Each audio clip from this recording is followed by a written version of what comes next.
Welcome to the Mindful Mama Movement podcast. In today's episode, Shannon and Ashley are going to share with you what the Mindful Mama Movement is, give you some tips on becoming a mindful mama.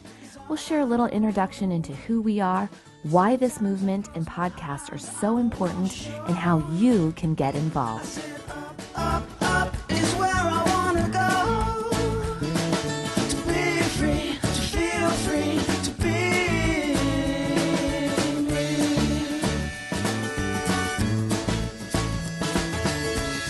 Hi, everyone, and welcome to the Mindful Mama Movement podcast. I'm Shannon Kinney-Duh, creator of freespiritlife.com. And I'm Ashley Walburn, owner of Home Holistic, and together we are bringing you the Mindful Mama Movement, a podcast, community, and retreats that empower mamas, encourage authentic living, and celebrate what it means to live an inspired life. Join us as we bring women together from around the world in all stages of motherhood on a journey of learning how to trust ourselves, how to connect to our intuition, how to let go and forgive, and how to embrace imperfection and the mess of life as we practice mothering from a place of power, presence, creativity, humor, and wisdom. You are welcome here. This is a place to be loved, nurtured, and cared for while you are caring for others. The Mindful Mama Movement, empowered mamas, authentic women, inspired lives. For more information, subscribe to our podcast and join our Mindful Mama Movement community on Facebook. It's facebook.com/groups/Mindful Mama Movement. Hi, Ashley. Hey, Shannon. We're doing this. We're recording our first show, figuring all this stuff out. We're learning a lot this morning. Yes, we are. So you guys, Ashley and I hatched this idea. It's only really been a couple of months. And we have just kind of, I don't know about you, Ash. Well, I kind of do know. We've been obsessing about it a little bit. I've been dreaming about it. I think she had a dream about she was interviewing me, and I've been interviewing her in my dreams. And I mean, this is something that we've just been so inspired to bring to life. And what I'm learning about working with Ashley, we've known each other for quite a while, and we're still getting to know each other. But what we are learning about connecting in this way and bringing this project to life, we're very ambitious. And when we are faced with something that is a challenge and we have to learn, we just go for it, right, Ashley? We do. You know, what'd you say? We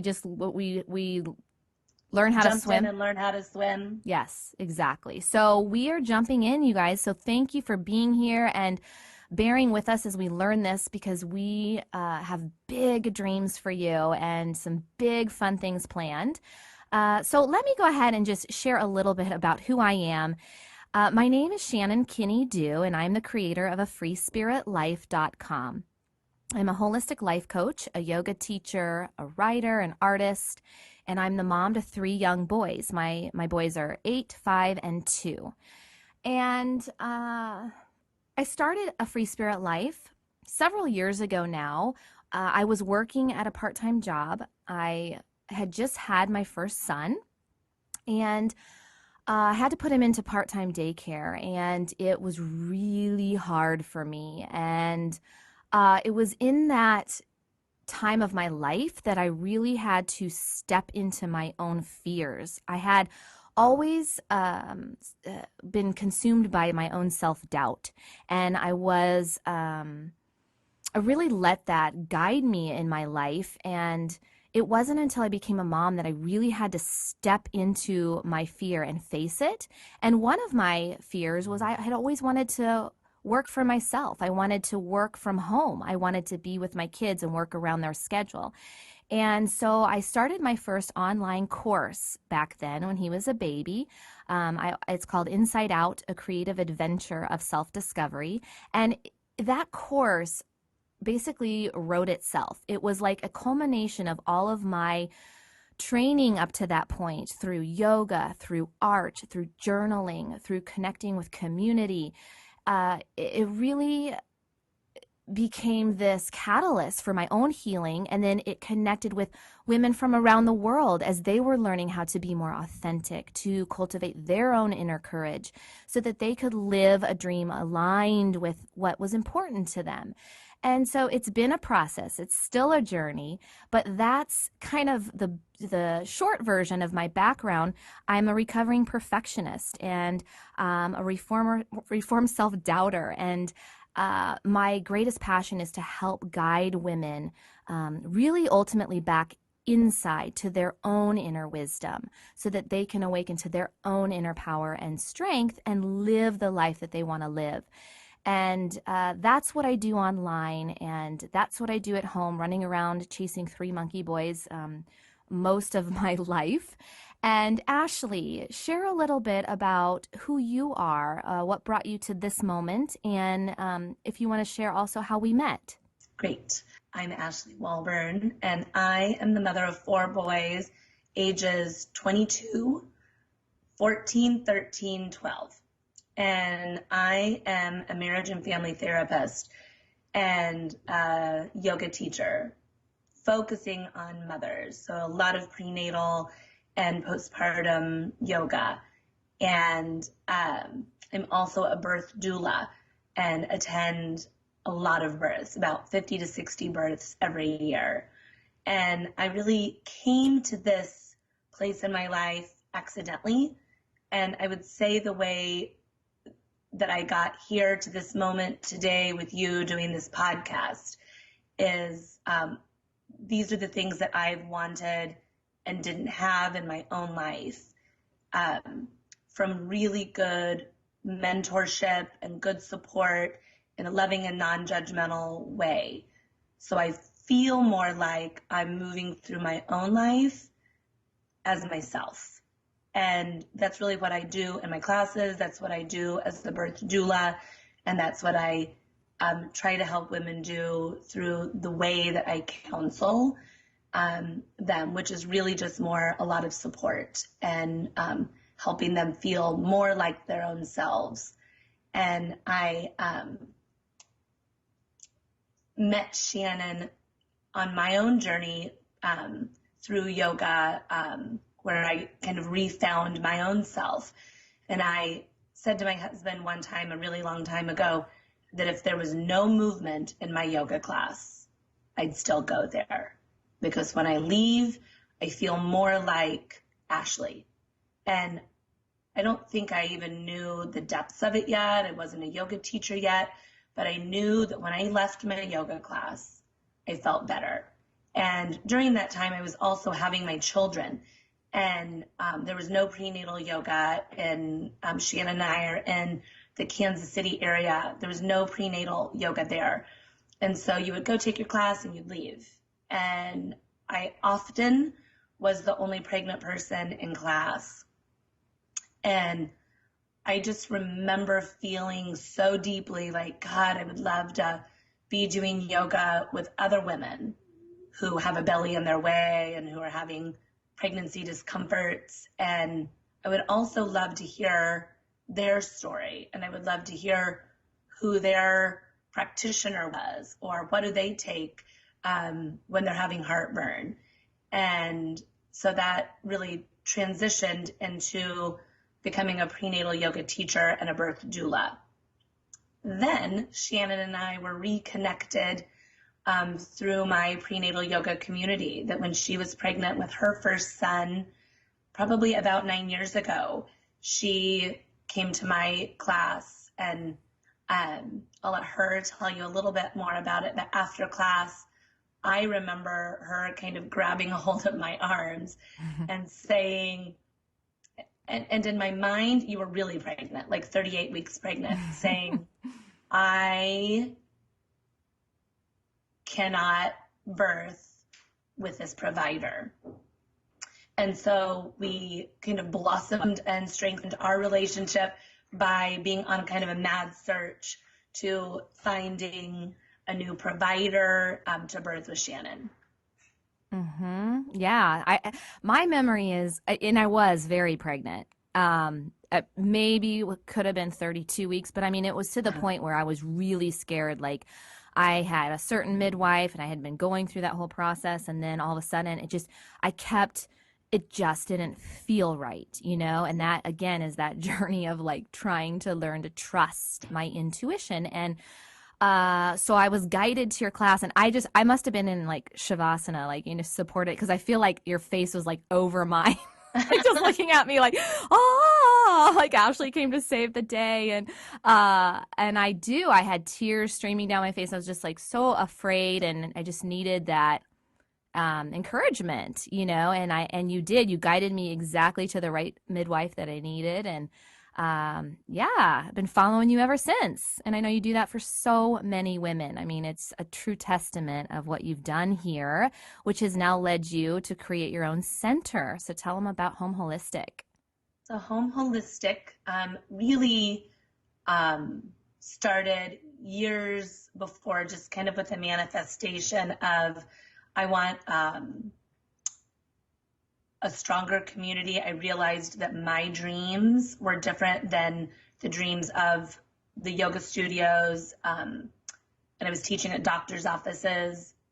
And so I was kind of everywhere teaching yoga, and I knew that it all could be under one roof. And so I really just honestly manifested it. Like, I can't even believe sometimes that it all came together. So now I have a holistic center that we bought a building, renovated it, and we have prenatal yoga there. We have all kinds of postpartum classes and support there. And then we also have practitioners who are amazing. So we have massage therapists that specialize in working with women, acupuncturists, chiropractors, and then more counselors other than just myself are also there. So I feel really excited every day that I get to walk in the doors at Home Holistic.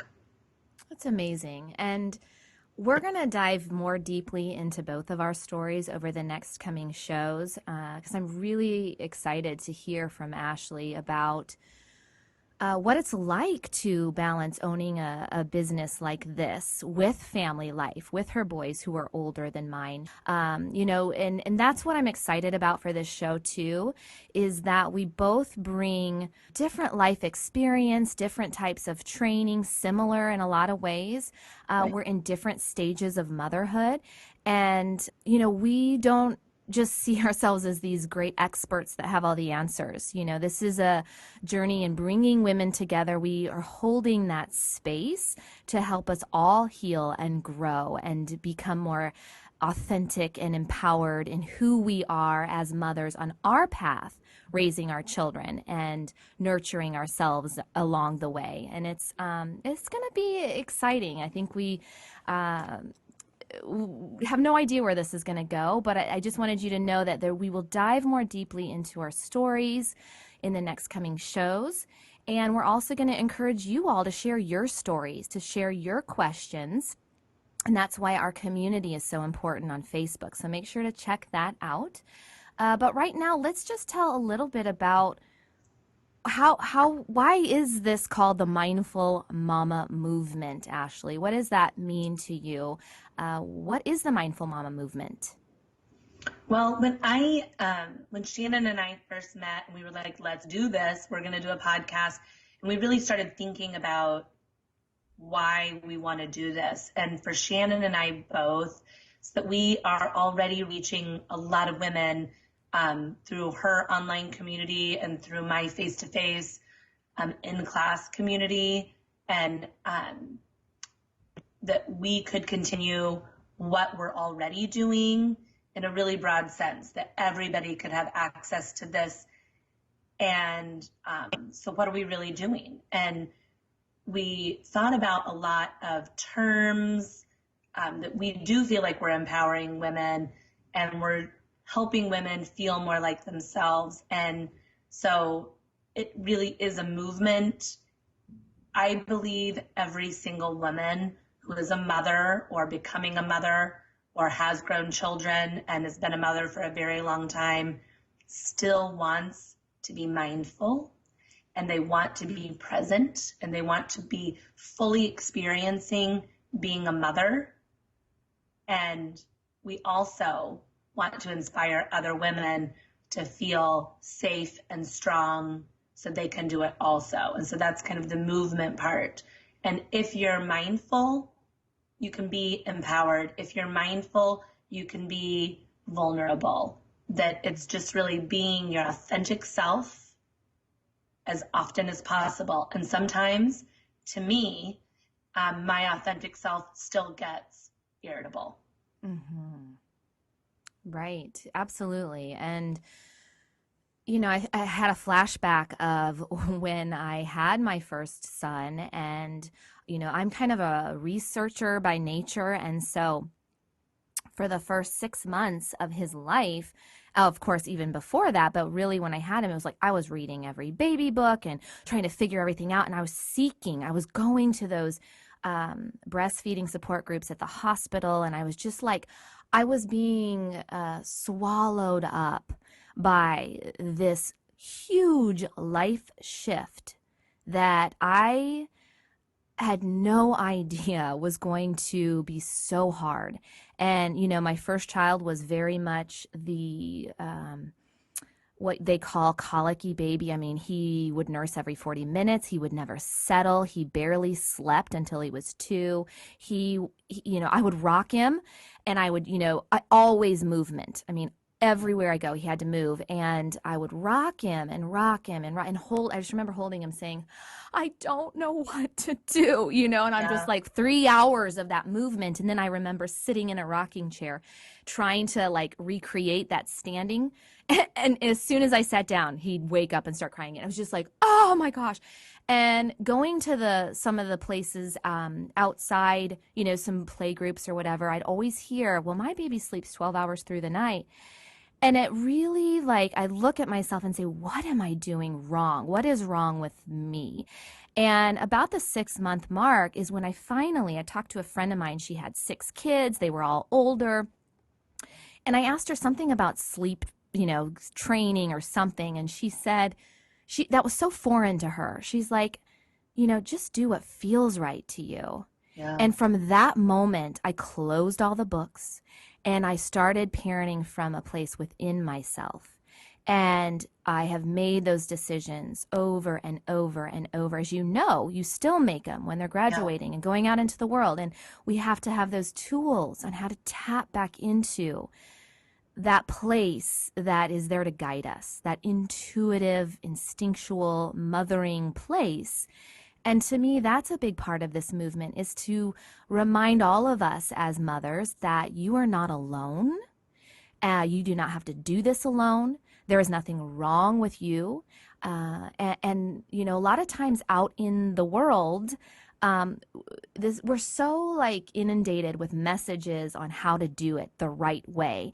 And I think when it comes down to it, and why women have thrive in your community and mine, is that we give them permission to be themselves. You use the words non-judgmental and kindness, and it's to say, Mama, you're doing enough. You are doing it well.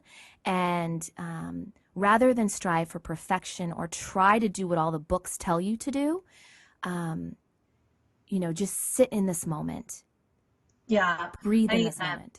I just 100% agree with you. And through the years, literally thousands of women have come and sat in my yoga class. And what I hear over and over and over, and even more so with more social media, that women are told that babies should be doing whatever it is. Mm-hmm. Sleeping, they should be on this eating schedule, you should be starting solids.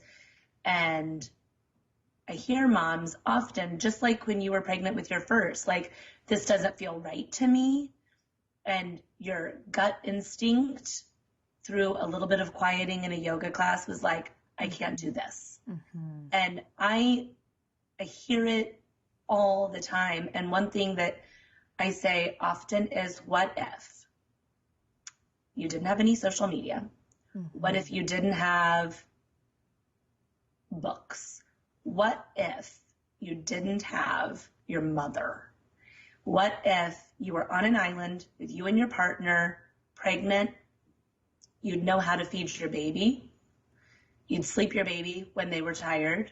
If your baby needed to walk and walk and walk, you'd just do it. And I agree with your friend who had 6 older children that when I was having my children, especially my oldest who's 22, I didn't even have a cell phone. That I just had to figure it out. And there was no kind of Facebook or Google that said this is what a baby should be doing. Right. I really did have to listen to what does my baby need right now?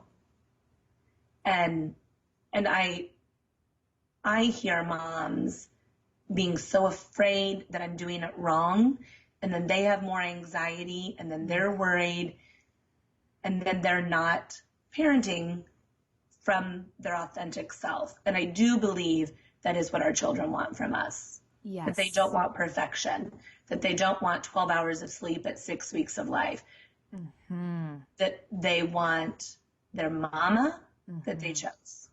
So good, Ashley. And that to me exemplifies the word mindful when I think about what this is. Because we as mothers, we have that instinct in us. And the more consumed we are by busy and all those messages outside, it's very hard to sift through those and step outside of our head and into our hearts. And I feel like this movement is being embraced because we all feel that, but it's almost sometimes we just need to be given permission to move beyond that fear or move beyond that belief that this is the way it should be because that's the way they're telling it. And so, yeah, it's about being more mindful. It's about stepping into this moment and parenting from a place of presence rather than a place mucked up by all those shoulds. And, and so I see our movement as really embracing each mother's individual paths through kindness, through non-judgment. All of us, once you become a mama, you're always a mama. So we want this movement to be for women who are thinking about having a family, who are trying to get pregnant, who are pregnant, all the way through being an empty nester. Because once you're a mama, wherever you are on your path, we all stumble and we all go through challenges and we all have celebrations. And so I want it to be, this community that when you need to be uplifted, we're here to uplift you. When you are uplifted and feeling inspired, then you have the ability to reach out and be a mentor for those who need it. And that's what being a mama and always being a mama really is, about nurturing ourselves and nurturing each other and the world. We're on a journey of learning the importance of self-care and recognizing that when we take good care of ourselves, that we can parent from that mindful space, that present space, and we ultimately can teach our kids how to be more conscious, how to be more connected. The intention is to really provide inspiration, encouragement, and resources that will help all of us step into our own mothering. And not only that, but also we have other dreams and other things that we want to manifest. And sometimes that gets lost, especially in those early years of motherhood. So we want to inspire women to feed those other dreams and how to take better care of themselves while they're taking care of others. And so it's just going to be a really fun experience and process to see how we can all continue to unfold authentically and inspire everyone to do the same. So with that, we created a PDF that you can hop on our website, it's mindfulmamamovement.com, and you can download the 10 inspiring tips on becoming a mindful mama. And so Ashley and I thought we would just briefly talk about the first 3. Now, these are tips that we really have found, all of these tips we put on there, that help us. And there's going to be a lot more, and we can join, share in the discussion on our Facebook page. The first tip we put there was schedule self-care. And I think that's really important. And I think it's probably the number one thing. Ashley, do you hear this a lot too? Like, It's the hardest thing to do. yes, we all, and that's why I put the word schedule, because it's one thing to think about self-care. And, here's what I really want about when we're talking to self-care. To me, I feel very overwhelmed. And I think a lot of people do when we say, you need to schedule self-care, like, oh my God, great. Another thing to put on my to-do list, another thing to feel guilty about that I can't make space for in my life. And I think what I'd like to see is that it's almost like a mindset shift. And because what we all do is, and it's natural to take care of everyone else's needs before our own, but we know that over time we feel depleted and exhausted and irritable and ultimately depressed when you're not, feeding people from a filled up place. And so I just want us to, as we're stepping into a mindful practice, to look at our life and see how we can believe that it's invaluable and vital to our well-being when we make space to take care of ourselves. What do you think, Ash? I do. I agree. And I think it's just a really hard thing to do because we're busy. Somebody said to me a few years ago, in order for you to keep caring for all these women, you've got to take better care of yourself. And I was like, what do you mean? Like, you think I need to watch more TV? Like, what does that mean? Because my life is busy. And what I notice is if I'm taking a bath or taking a yoga class, that the more often I do it, the easier it is. It's like a reset button. The easier it is to come right back to Ashley without as much effort. And so if you do it and it's scheduled a couple of times a week, I think 2 to 3 times a week, that it is a moment, an hour, a walk, a bath, massage, coffee by yourself. Yes. That it's just like a memory. That I think right back to feeling like myself, and then that's who goes home. I really love that. The idea that it's a reset button, because I can remember, especially in those early years of becoming a mom, where you just get your nursing all day and night and you just kind of get consumed by all those responsibilities that self-care just gets pushed aside. And finally, one day I had my breaking point and I'm like, I am getting out of here. I live in a really nice wooded area and I'm like, I've got to go on walks. Like, that is like, get me out of here. And for a while, like the first few times, I'd get up early before everyone else was awake, and it felt like I was walking through mud. It was just like, oh, like I have to get up early, and my walks were slower. But eventually, and really probably within a week's time, it's exactly what you said. It's like that new healthy habit kicked in, and it was invigorating. And it was not only that, but before, like if it was raining or cold, I wouldn't care. Now it's like, I've got a raincoat, I'm out of here. Like it's my new habit. But I can tell a huge difference in how I mother, even if I miss them after, for a while. Even the other day, I felt really irritated. Everybody was just on my nerves. Yeah. And the second I got on my walk, and it's usually, if I walk it fast, it's 25 minutes. If I go slow, I might sit by the water 40 minutes. That's all it took for me to I was actually feeling better when I came home. It was that reset you're talking about. So it depends on what stage of motherhood you're in. Give yourself grace and be kind to yourself. But really, I mean, it could be just drinking lemon water, or when you said hot coffee, like I sometimes will just take 5 minutes and tell the kids, I just want to sit here and drink my coffee while it's hot. And that's my self-care for the day. Or I might pick them an iced coffee while they're playing at the park. And that's my little, just treat that makes me feel good and makes me feel recharged and caffeinated, excited, and all those other.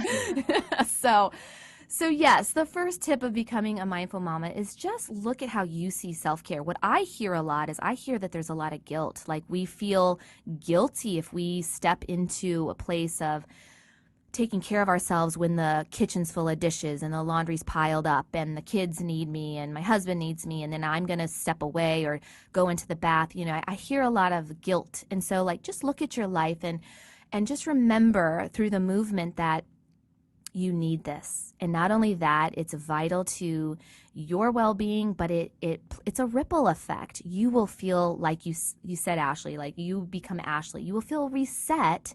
You'll feel more like yourself, and that's only better for everybody. Yeah. So do you want me to talk about finding stillness, number 2? Yes, please. So our number 2 tip is find stillness. And sitting quietly for a few minutes and really when you are intentionally sitting quietly, it really doesn't take that much time. It's just purposeful stillness. It can have a powerful effect on your mood and energy and giving you the energy that you need to make it through your day. Finding a moment of stillness before the kids get up or in the evening after they've gone to sleep, or sometimes with even a child in your arms, to just breathe. Feel yourself grounding, that a few breaths that are intentional are, again, like a really easy reset button. And it will help you find that inner peace and help you be, more present throughout your day. And I really notice through meditation, and my meditation isn't an hour-long meditation, that sometimes it is right before I go to bed, taking a moment that's purposeful, quiet, to just let go of all that's not serving me and serving my family, let go of the guilt. And I just kind of do it like a sloughing it off and let go of my fears. My early worries were, what if something happens to my kids? What if they need me and I'm not right there? And so that felt always like, I've got to get to be with my kids. I've got to get back to them. And that if I just let go and I trust that everything is in divine order for my family today, all of a sudden I feel like I'm re-embodying myself and I can respond to what's happening with my family, to my kids, to my own life, instead of react. That's huge. And, I think that's ultimately what brought me to yoga when I learned what that was like to sit in a moment of stillness, because we're so busy that it is another way to reset and to step out of all that head stuff. And when you're quiet, your mind can start to just chill out a little bit. Your heart can kind of be heard. And it depends again on what stage of life you're in. I do the same thing that Ashley does. I try to sit in meditation right before I go to sleep as a way to just let all that stuff go. So that I can sleep more peacefully. And then another tool that I use when I get up in the morning, a lot of times, especially if you have young children, the second you wake up, everybody needs you. And so one practice you can do just to connect to your breath, and before you get out of bed, rather than jump right up, your eyes are closed, you're just you're just in a more relaxed state, more connected to your heart. And you can ask yourself, what do I need in this moment? Or what do I need from my day? And just see what comes up for you. A lot of times it's a word or a phrase that's speaking very clearly to you. It might say, slow down, or, stay focused, or whatever it is for you. Just see what happens when you give yourself a moment of stillness And if you connecting to your breath, just let's say you can't do that, or you don't get into the practice of evening stuff, even while your kids are playing or while you're at work or on your lunch break, you can close your eyes and just connect to your breath and watch it travel in and watch it travel out. And just connecting to your breath. There is nothing more present than your own breath. And so when you give yourself that simple moment of stillness to connect to your breath, it brings you right to the present moment. And it helps you feel more grounded. So going into tip 3, we keeping a journal. Now, Ashley and I were talking a little bit about the different ways we keep journals. Years ago, journaling became like my life force. Like I wrote every day, and it helped me process a lot of stuff. And so that for me became a really amazing daily practice, and it taught me how to see patterns in my life that kept repeating over and over and over again, but I wasn't really seeing it until I saw it in paper. I think journaling is a huge, powerful tool, but I don't think you have to journal every day to get the benefit. I don't journal so much anymore because I blog and I find other ways to communicate and get those feelings out. But there are times when there's something that I just need to process or work through, and I will sit with a journal. Maybe there's something I really want to remember, something that was very powerful that happened, and then I will write it down. But journaling for me it's really has become a process of tapping into my inner creativity and my inner dreams and things that sometimes I forget about.